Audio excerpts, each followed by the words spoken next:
I have a random question for Nigerians. So if you're not Nigerian, feel free to scroll. But I need to know what you guys are eating and drinking because, like, hear me out, yeah? So many successful people that I know are Nigerian. And I'm talking about, like, whenever I see like a director of such and such company, I look at the surname and I'm like, well, like, that doesn't surprise me. And I'm like, what is it about Nigerians that make them so driven and so successful no matter where they are, whether they're in the UK, America? Like, it's so amazing to see. And I just need some advice from a Jamaican to a Nigerian. I need some advice. Help me out. Like, what are you doing? I don't want to hear no fraud and this and that. Yeah. What are you guys doing? Because I am so inspired by it. Hey my lovelies, welcome back to my channel. Yeah, so guys, this Jamaican lady wants to know the secrets, guys. Nigerians, she's asking you, what is the secret? Why are you guys breaking barriers, smashing records, like just doing the sometimes impossible?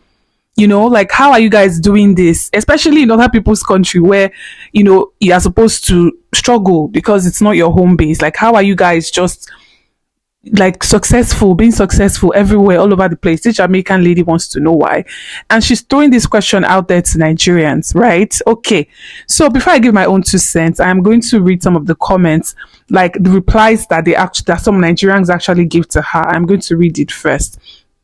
Guys, some of these comments might be long, but I have my reasons for wanting to read them. So please just be patient and stay with me while I go through those comments before I give my own 2 cents. Okay, guys, let's go. Okay, so this person says, I think it's in the fact that we are conditioned to aim for the very top and the best right from birth.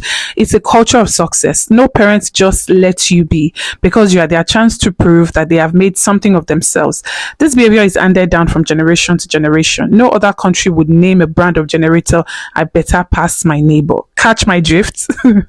So it says, a typical Nigerian has to provide light, security, water, and even basic education to his family. The necessity of life is luxury here. So when you have a chance, opportunity to do something, it's either we excel or we die trying. Giving up is never an option for an average Nigerian. In essence, Nigeria is hard. Survival is ingrained in our DNA, and we have to survive or rise to every challenge. The grit mindset. Said, I ask myself this every day, and as someone currently dating one of said brilliant and driven Nigerians, I have found this out so far. It's pretty inherent. Number 2, it has something to do with their upbringing. Their parents trained them to be disciplined and high achievers. This is what I have so far. President said, it's just the way we easily adapt to adverse conditions like our bad economy and other struggles, because even with the way things are tough, we are always ready to work our ass off. So trust me when I say we will deliver 10 times what we do if we are in a better condition, which is why you see the ones in diaspora doing well, because the environment is quite conducive for us. We know they carry last. Said, the answer, we didn't emigrate from Nigeria to not take advantage of the endless opportunities. And this person said, we know they carry last. Entrepreneurship is in our DNA because of the harsh economic realities back home. There is no middle ground. It's either you're successful or nothing. It's the culture of success. This is quite a long one, so please bear with me, guys. This person said, funny thing, just this evening I was having a conversation with my Ghanaian friend about how we have to write different entrance exams for every educational milestone. She did not understand, so I went further to explain. From primary school common entrance examination to junior secondary school junior WAEC to senior secondary school senior WAEC plus JAMB plus UTME to university post UTME to be admitted. All these are outside of the internal exams written in each school. Then she asked, why can't WAEC take you straight into the university? Because that's what they use in Ghana. What happens if you don't get the admission after passing JAMB? Can you use the same result to reapply? Because I told her I never failed JAMB. I just didn't get admitted on time. So I told her we have to wait another year to reapply and rewrite JAMB. Our next reply, I cannot survive in such country. Me, on the other hand, was shocked by a revelation too.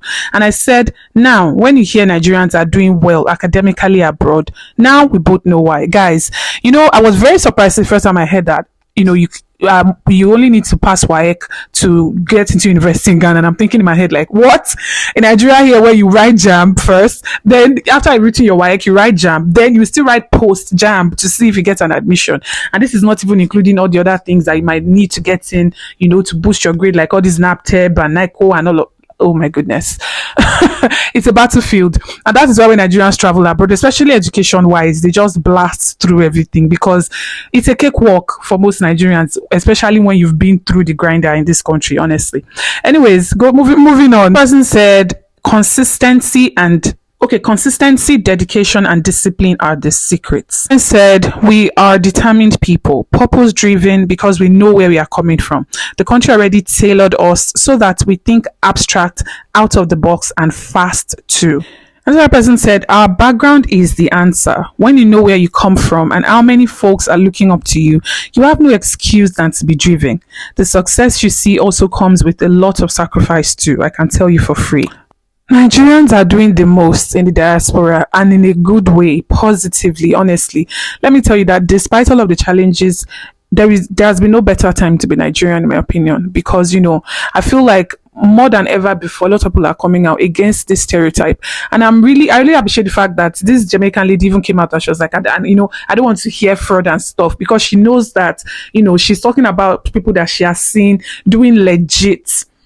She's talking about legit success in education, in innovation, in invention, in business, in a lot of things. That's what she's talking about, because she knows that the majority are excelling in this aspect as Nigerians, and not the minority, that some who just want to always talk negatively about the country to make themselves feel better, keep hammering on the few people out of the over 230 million population of the country, hammering on just one few bad apples as if that makes up the majority, and I'm happy about the fact that a lot of Nigerians keep breaking barriers. And let me tell you, I feel like, let me answer for me as a Nigerian, all of the things I've read, all of these comments that people have read, yes, it is true. It is actually one of the reasons why. Okay, let's talk about education, for example. It is not easy here. It is not easy. And when I hear about the fact that some countries don't even have to write this JAMB or post JAMB or whatever before they can get, into the university and everything, I feel like the system in Nigeria alone is designed in such a way that you achieve things after you have proven your worth. So if you get to university in this country, it means that at least to an extent you are above average in terms of intelligence. That's what it means. You cannot just get in, like patch or something. You really have to be able to an extent. You don't have to be the best, but you definitely have to be above average. So I feel like in that way alone, the country kind of filters, it filters and just, it makes us just have to be. You just have to be better. You just have to be, because that is the only way you are going to make something of yourself. And the average Nigerian home requires you to make something of yourself. There is no other choice. The country is competitive because of our population. The government does not hand anything to us. The government does not hand anything to you on the basis of being a citizen. Nothing. Everything you have to work for, and I feel like because of that, the moment you are mature enough in this country, you realize, wow, I really have to make something of myself. Nobody's coming to save me, and I feel like it has really, really made Nigerians really resilient people. That is why you realize that no matter how hard the economy gets, Nigerians adapt. You keep wondering, how are these people thriving? How did fuel, for example, like triple in price, sometimes 4 times higher in price overnight, and these people are thriving? How are they doing it? Because Nigerians would adapt anywhere. They will thrive anywhere, so just like if you've been in Nigeria and you survived, you are going to the system, then you go to a country where they don't even have to write some qualification exams to pass. They don't even have to. You're not telling me Nigerians will not over excel. That's why they are doing absolutely phenomenally well in the diaspora, because the government there, the setting there is even way more conducive. So what do you think would happen if they were able to succeed in Nigeria despite all of the obstacles? What do you think would happen in a country where the government literally hands things to them?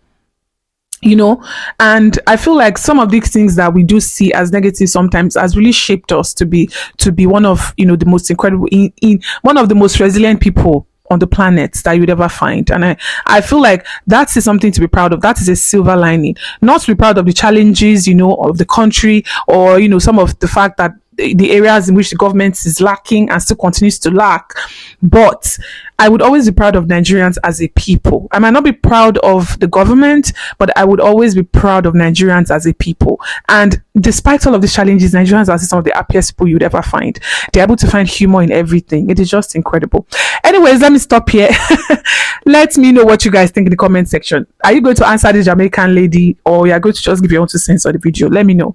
That's it for this video, guys. Don't forget to like the video. Don't forget to subscribe to the channel, and I'll see you guys on the next one. I love you guys. Bye. Mwah.